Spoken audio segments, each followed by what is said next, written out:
Perfecto. Bueno, vamos a hablar ahora un poco de la utilidad de los métodos de diagnóstico en patología de vía biliar, vesícula y si alcanzamos páncreas. La ecografía se ha constituido desde que ha comenzado a utilizarse en la década de los 70 en una herramienta muy importante para la valoración de la patología abdominal. Con el desarrollo cada vez más importante de la tecnología, obviamente las imágenes han ido mejorando en forma muy significativa, lo que ha permitido alcanzar y visualizar estructuras cada vez más pequeñas. Un reto muy importante para la ecografía es la evaluación de la patología de vía biliar. Cuando uno se encuentra o enfrenta a un paciente con una ictericia obstructiva, por supuesto la primera modalidad diagnóstica va a ser la ecografía. La ecografía nos va a permitir determinar si en realidad es obstructiva esa ictericia y los ductos biliares están dilatados. Porque, como ustedes saben, la ictericia puede tener otras causas que no sean obstructivas, sino médicas, y en ese caso la vía biliar no va a estar dilatada. Sin embargo, la ecografía tiene muchas limitaciones, incluso con los equipos actualmente disponibles, en la evaluación de la causa de la dilatación. ¿Por qué motivo? Porque si bien en esta imagen estamos viendo un colédoco con un cálculo en su lumen y una dilatación del colédoco, la posibilidad de ver este tipo de imágenes no es, digamos, en forma rutinaria, ya que en esta área se sobreproyecta el gas del duodeno que impide la evaluación de esta zona. La vía biliar se ha visto favorecida con el desarrollo de la endoscopía y la colangiografía endoscópica retrógrada, que lo hacen los gastroenterólogos. Este es un endoscopio. Ahí está entrando el catéter al lumen por la papila de Vater al lumen de la vía biliar y opacificándola para valorar la presencia de alteraciones en el lumen. Sin embargo, este es un procedimiento que tiene cierta morbilidad y porque su complicación mayor va a ser la pancreatitis aguda y su complicación menos frecuente, pero muy importante, la perforación del duodeno con absceso retroperitoneal secundario. En la medicina cada vez se va yendo hacia modalidades menos invasivas y la tecnología es la que permite este objetivo, y en este objetivo la resonancia magnética con la modalidad de colangioresonancia, en la cual no se administra contraste, no se instrumentaliza al paciente, permite la evaluación de la vía biliar en forma muy adecuada, en este caso una dilatación de vía biliar, esto es la vesícula, y estas imágenes de más baja intensidad de señal corresponden a cálculos en el lumen de la vía biliar. Por supuesto, la endoscopía, la colangiografía endoscópica retrógrada sigue teniendo una importancia tremenda, pero su importancia cada vez va radicando más en la terapéutica, ya sea en la colocación de stents o en la posibilidad, como en este caso, de alcanzar el cálculo y retirarlo sin necesidad de cirugía. Y acá nuevamente una imagen axial de resonancia magnética. Esto corresponde a la vía biliar distal y esta pequeña imagen de baja intensidad de señal a un cálculo en el lumen que se representa claramente en esta imagen de reconstrucción tridimensional, que además nos permite valorar la vesícula con múltiples cálculos en su lumen.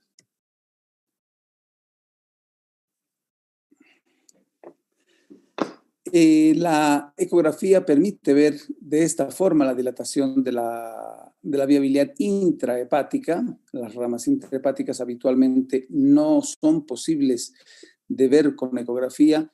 Cuando las vemos, quiere decir que están dilatadas. Pero como les he mencionado, la causa real de la lesión muchas veces no es posible determinarla solamente con ecografía y por eso se debe recurrir a otros métodos de diagnóstico, en este caso a la tomografía computada, la cual nos muestra claramente la dilatación de vía biliar hasta el segmento intrapancreático. Esto corresponde a la porta y está la vía biliar dilatada en un trayecto habitual. Nuevamente, estos métodos de imagen seccional, la tomografía y la resonancia, permiten además evaluar en forma simultánea otros órganos. Por ejemplo, por favor, un segundito que me están llamando por una emergencia. Un segundo.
La tomografía como un elemento importante y la resonancia también para valorar otras estructuras y en este caso, esta es una suprarrenal normal, ya que vemos incidentalmente la presencia de una lesión nodular en la suprarrenal izquierda, que en este caso, por las características, va a ser una lesión benigna. Sin embargo, por supuesto, podemos encontrar lesiones incidentales de significación diagnóstica en algunos pacientes.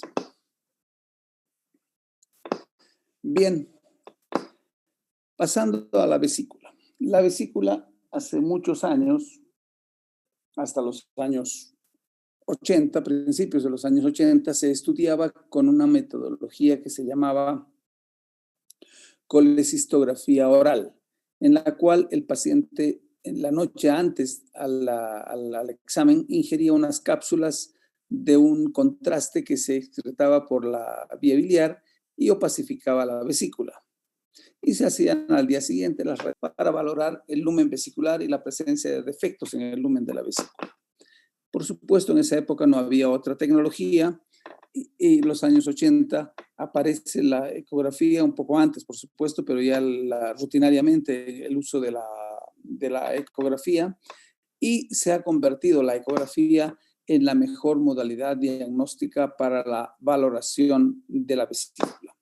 Es muy superior a la tomografía y a la resonancia magnética, ya sea por disponibilidad, ya sea por posibilidades diagnósticas y por costos. O sea, tiene todas las ventajas para poder, y es absolutamente no invasiva.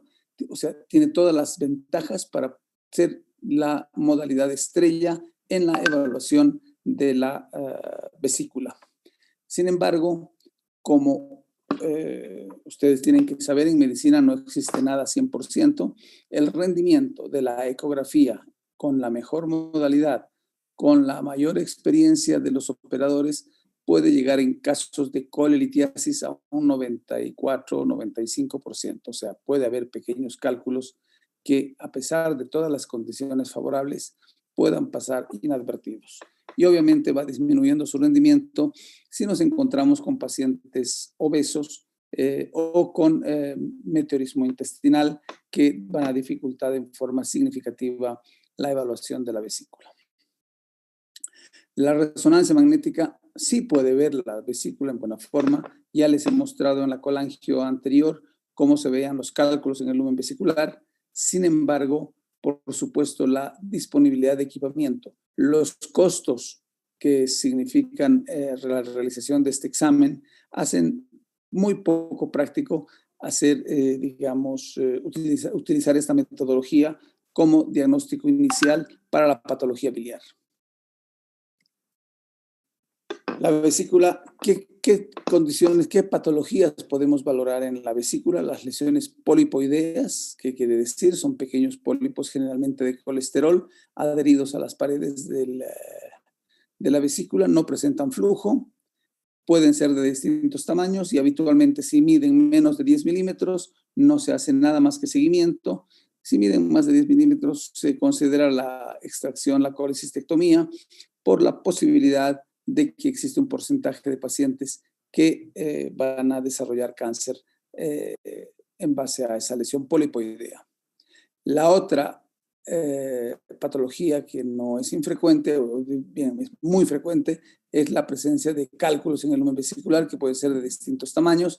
Generalmente se ven como imágenes ecogénicas con sombra acústica, que son estas bandas negras distales a la presencia de los cálculos, como elemento diagnóstico. Se puede ver cálculos en tomografía siempre y cuando estén calcificados, como en este paciente, en el cual se ve calcificación periférica, o en este otro un cálculo de mayor tamaño. Sin embargo, si los cálculos no están calcificados, la tomografía puede ser negativa y no es infrecuente que contemos con una ecografía positiva para cálculos y una tomografía negativa o que no visualiza los cálculos. Y eso no quiere decir que el paciente no tenga cálculos o que la ecografía sea mal hecha, sino simplemente que la ecografía es muy superior a la tomografía para la visualización de esta condición patológica.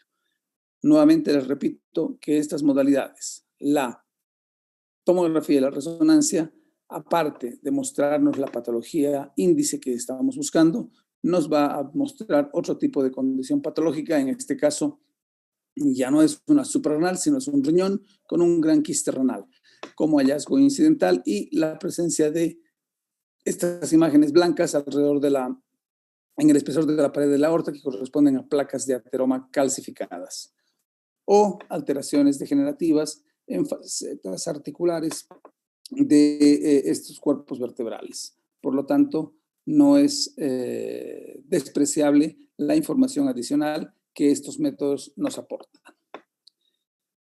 Cuando la patología ya no es de cálculos, sino corresponde a otro tipo de condiciones, como ser la presencia de masas tumorales, por supuesto la ecografía tiene menos rendimiento, puede valorar la masa, pero no puede valorar la extensión completa de la lesión, la invasión a otros órganos, el compromiso peritoneal, la presencia de compromiso de vía biliar, como en este caso está dilatada la vía biliar por esta masa tumoral importante, claramente evidenciable por tomografía.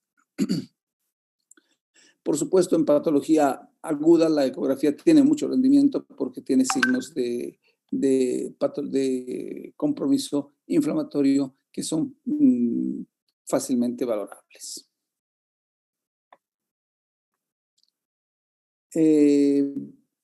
Terminando con vesícula y vía biliar, vamos a pasar a una condición patológica que es muy importante y que es la hipertensión portal, en la cual también estos métodos de diagnóstico tienen un potencial para contribuir al manejo de los pacientes. La hipertensión portal se va a dar por varias causas. Puede ser una hipertensión portal presinusoidal, quiere decir antes del sinusoide hepático, sinusoidal cuando hay compromiso del parénquima hepático y postsinusoidal cuando está más allá del sinusoide hepático, vale decir si hay un problema en las venas subrahepáticas como un Budd-Chiari, por ejemplo, o una congestión cardíaca derecha que aumenta la presión en el sistema suprahepático y secundariamente altera la funcionalidad y el flujo portovenoso. Bien, vamos a hablar inicialmente de patología que está dada por compromiso parenquimatoso hepático, en este caso un hígado pequeño, de contornos ondulados. La tomografía fácilmente nos va a mostrar todas estas características. Esto corresponde al líquido libre que se asocia a la hipertensión portal. Este paciente nos permite valorar la presencia de permeabilidad de la vena porta y la repermeabilización de las venas periumbilicales. A través de estas, el flujo portal se deriva hacia el ombligo, generando la cabeza de medusa, como en este otro caso lo mismo. Vemos claramente cómo las venas se van dirigiendo hacia la región umbilical por repermeabilización de venas periumbilicales. En este caso, no hay compromiso significativo del parénquima hepático. Lo que pasa es que hay un trombo importante en el lumen de la vena, de la confluencia de la vena esplénica con la vena mesentérica superior, y esto hace que además el vaso esté aumentado de volumen en grado importante, y obviamente esto nos está traduciendo una hipertensión portal presinusoidal.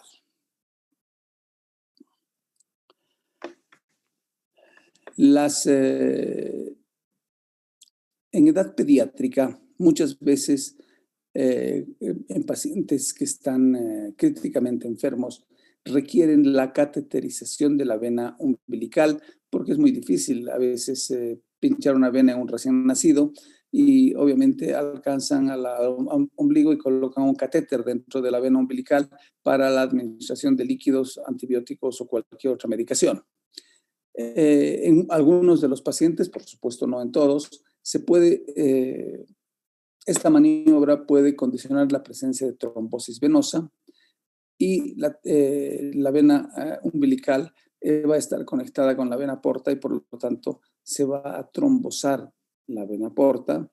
Y como se ve esto es el hilio hepático, en la cual se ven unas pequeñas estructuras venosas. En este caso se ve en rojo. ¿Por qué? Porque el flujo es ascendente hacia el hígado, es positivo, tortuoso e irregular. Esto es muy convencional, lo del color, o sea, la presencia de color rojo no significa siempre sangre arterial, sino simplemente significa sentido del flujo. En este caso, acá tenemos esta barra, mientras sea positivo el flujo va a ser rojo, y en este caso el flujo está yendo hacia el hígado y por eso el equipo lo traduce como con un color rojo. No se ve el lumen de la porta, se ve el lumen en las paredes de la porta, y esto se llama una transformación cavernomatosa de la vena porta que condiciona una hipertensión portal presinusoidal, porque el compromiso está antes del sinusoide hepático y se asocia habitualmente a esplenomegalia de gran importancia, que está representado acá. En este caso, la esplenomegalia está dada por este trombo en el lumen de la vena mesentérica superior, o en el lumen, en este otro paciente, de la vena porta.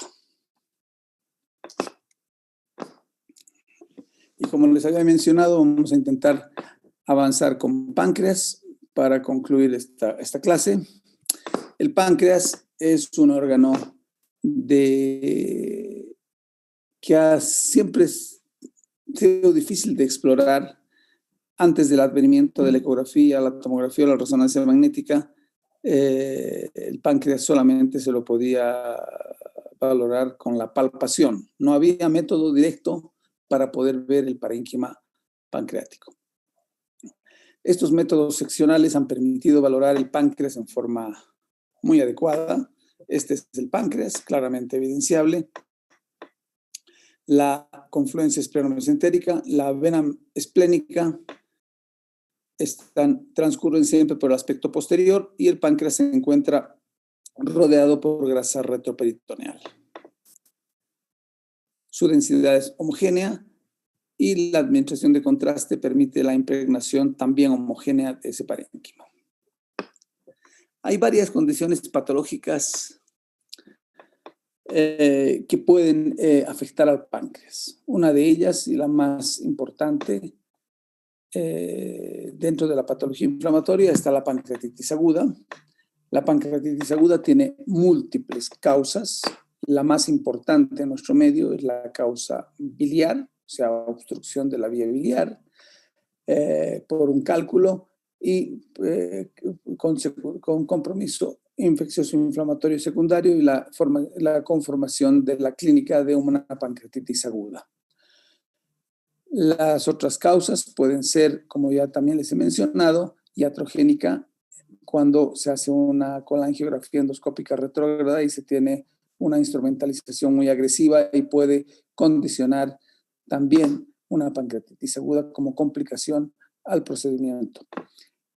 Puede haber pancreatitis traumáticas por impactos directos, por golpe con un objeto contundente o por accidentes automovilísticos a gran velocidad o por heridas penetrantes. Cualquiera sea la causa de la pancreatitis, el páncreas el páncreas va a reaccionar de la misma forma. Aumento de volumen. Con la ecografía vamos a valorar y vamos a poder ver hipoecogenicidad. Sin embargo, no es y no va a ser la ecografía la mejor herramienta diagnóstica para la pancreatitis aguda. ¿Por qué motivo? Porque los pacientes con pancreatitis aguda biliar, por ejemplo, son pacientes obesos habitualmente y que están meteorizados y son dos elementos que impiden y dificultan la exploración ecográfica.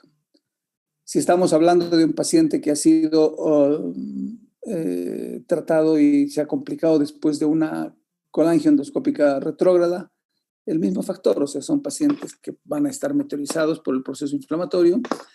Y si son por trauma, o ya sea penetrante o contuso, la misma forma. La posibilidad de ver páncreas con ecografía en pancreatitis aguda es limitada y su rendimiento no es de los mejores. Cuando vemos una pancreatitis, vamos a verla con aumento de volumen, como en este caso. Esta imagen más oscura corresponde al páncreas aumentado de volumen, de contornos irregulares, muy hipoecogénica, o sea, muy negra, y se puede asociar a la presencia de colecciones líquidas. ¿Cuál es la mejor modalidad diagnóstica para valorar pancreatitis aguda? No es la resonancia magnética, ya les voy a explicar por qué, pero sí es la tomografía computada. La tomografía computada es la estrella para valorar pancreatitis aguda, tanto para el diagnóstico como para el seguimiento, por varios factores. Primero, no tiene limitación en pacientes obesos o en meteorismo. Este paciente tiene todas estas asas intestinales sobreproyectadas al páncreas. Por acá, la ecografía, los haces de ultrasonido no pasan bajo ninguna circunstancia. En cambio, con tomografía son fácilmente evidenciable el páncreas, el compromiso del páncreas. Se pone en contraste y vemos cómo se impregna esta zona del páncreas, pero esta área no. Podemos decir que esta zona está necrótica, aspecto que la ecografía no nos puede dar. Podemos ver colección líquida peripancreática. Podemos valorar la fascia lateroconal, si hay compromiso y que se vaya a la corredera parietocólica izquierda, y si hay extensión hacia la grasa del meso. O colecciones líquidas que también pueden afectar el espacio pararrenal anterior o perirenal. En este otro caso, la presencia de líquido o colecciones líquidas ya en la pared abdominal, aspectos que no son posibles de sospechar muchas veces con ecografía. La tomografía no las pone en evidencia. En este paciente tenía una colección líquida perirenal, un líquido libre intraabdominal, colecciones líquidas en la pared abdominal, la presencia de colecciones líquidas intrapancreáticas, también otro elemento importante, ya sea acá en la cabeza o en la cola del páncreas. Es imposible con ecografía, como ustedes podrán ver, poder atravesar esta masa de gas para llegar a valorar este segmento del páncreas. Por lo tanto, la tomografía es la mejor modalidad diagnóstica para el diagnóstico y para el seguimiento de la pancreatitis aguda. ¿Por qué no resonancia magnética? Porque estos pacientes no son fáciles de evaluar, porque son pacientes que están muy álgidos, pacientes que están con polipnea, pacientes que tienen soporte con algún ventilador o alguna máquina que no puede entrar al resonador. Entonces, el examen de resonancia es muy prolongado, la tomografía es muy rápida, como les he mencionado en cualquier otro de los estudios también. Una tomografía de abdomen no demora más de, entre la preparación, la administración de contraste y la realización del examen, 5 minutos, la resonancia magnética entre 40 y 45 minutos, o sea que es significativamente más lenta y más demandante la resonancia que la tomografía, y por lo tanto la tomografía sigue siendo hoy por hoy la mejor modalidad para evaluar pancreatitis aguda. ¿Qué pasa con la pancreatitis aguda en su evolución? Puede complicarse. ¿Cómo se complica? Se complica con la presencia de pseudoquistes, que son colecciones líquidas con paredes gruesas, que aparecen habitualmente después de las 2 semanas del inicio del cuadro clínico. Pueden estar en cualquier localización y pueden ser de cualquier tamaño.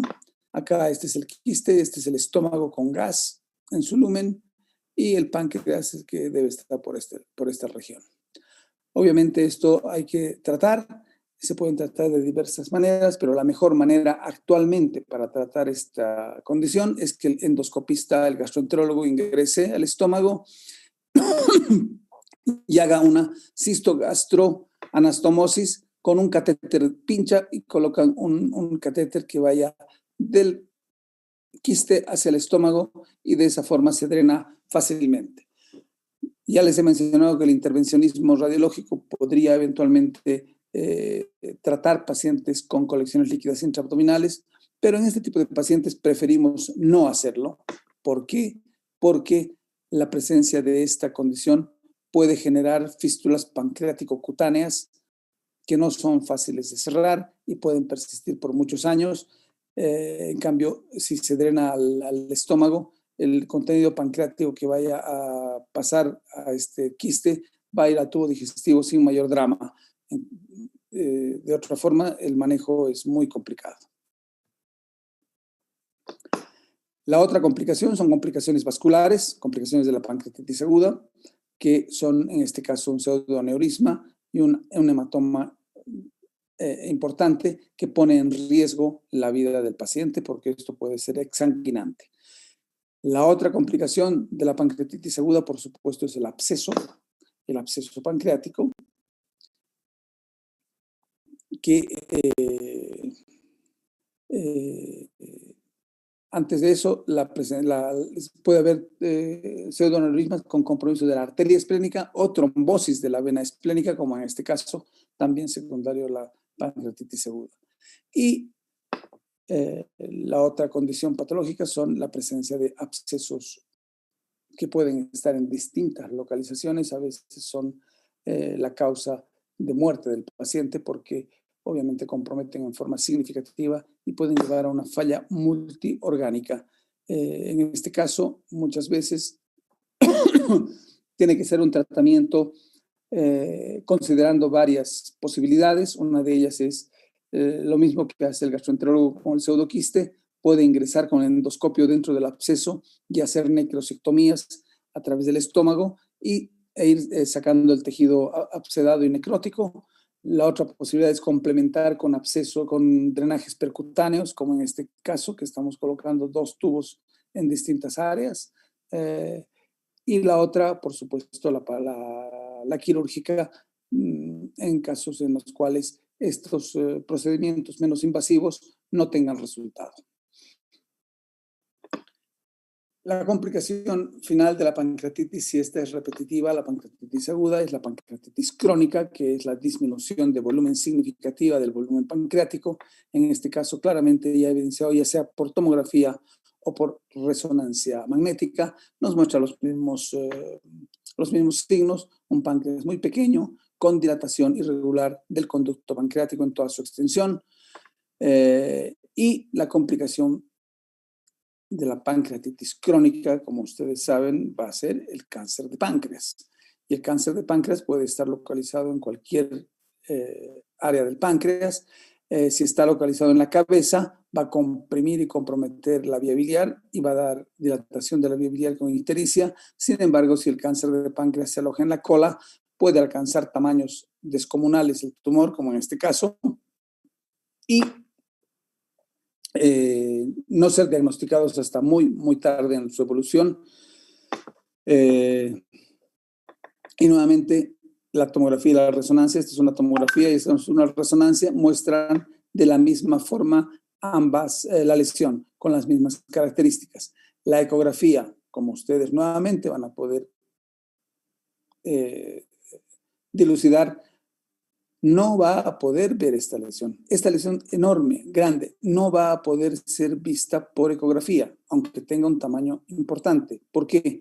Porque tenemos todo este aire que va a impedir la evaluación de ese segmento del páncreas. Probablemente podamos ver muy bien la cabeza, porque acá no hay gas, la cabeza y el cuerpo, pero la zona de la cola donde está la lesión tumoral va a pasar absolutamente inadvertida, y lesiones de gran tamaño pueden estar ocultas a la ecografía. Nuevamente, la evaluación del páncreas es dominio de estas dos modalidades, la tomografía y la resonancia. En la parte tumoral, la resonancia tiene aplicaciones similares a la tomografía, y nuevamente, la tomografía, en caso de patología inflamatoria, es la mejor modalidad diagnóstica. Esta es una biopsia de cabeza de páncreas que hacíamos antes. Aquí estamos atravesando el estómago, pasando con una aguja y llegando hasta la cabeza del páncreas. Es una masa tumoral. Actualmente este procedimiento ya no lo realizamos. La medicina evoluciona y eso uno tiene que estar absolutamente presto a los cambios. Actualmente existe la ecoendoscopía, en la cual el gastroenterólogo ingresa con un endoscopio y un ecógrafo, y a través de eso puede alcanzar fácilmente y con menos dificultades a la lesión tumoral y con un buen rendimiento. Estos métodos de imagen, tanto la tomografía como la resonancia magnética, permiten diagnosticar lesiones de gran tamaño, como les he mencionado, o lesiones muy pequeñitas, en este caso un tumor mucinoso papilar intraductal en el área de la cabeza del páncreas.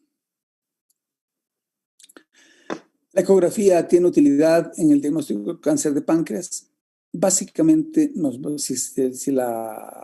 si la lesión está en cabeza de páncreas, podría eventualmente verla, y va a valorar la presencia de la dilatación de la vía biliar, pero es absolutamente imprescindible complementar con tomografía o con resonancia para poder llegar al diagnóstico definitivo. La ecografía puede, en cáncer de páncreas de cabeza, ser útil para sospechar en caso de que exista un paciente, por ejemplo, con ictericia no dolorosa y con dilatación de vía biliar.